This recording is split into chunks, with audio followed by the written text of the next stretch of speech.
Hi everyone, this is Helios D'Souza from Helios Fitness Training, and today I want to talk about the difference between compound movements and isolation movements. Now, why do you use compound movements in the gym more than isolation movements? Let's focus on these things. To begin with, compound movements are the kind of movements that involve more than one joint. So let's say, for example, if you're doing a pushing movement usually uses your chest muscles, your shoulder muscles, as well as your tricep muscles.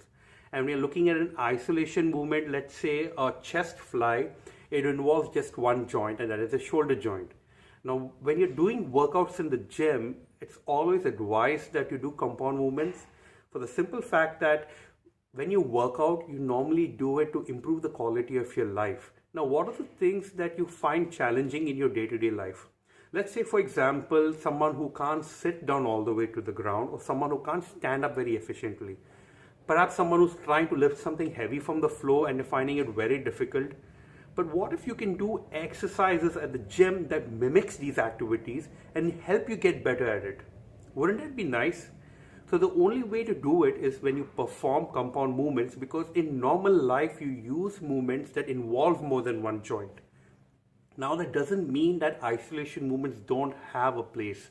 They definitely do have a place, but it's mostly when it comes to aesthetics.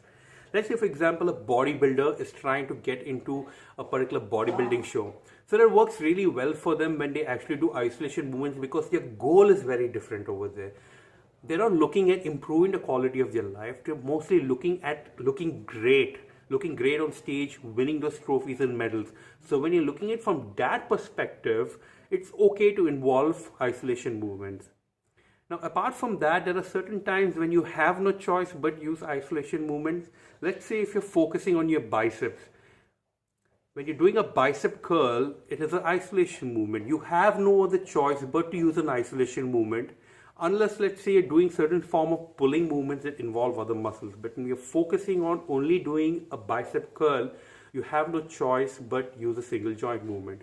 So this is a difference between compound movements and isolation movements. So when you're looking at improving the quality of your work, it's better that you use a compound movement. When you're looking at aesthetics, you can always do isolation movements, but the best thing is just have a mix of both.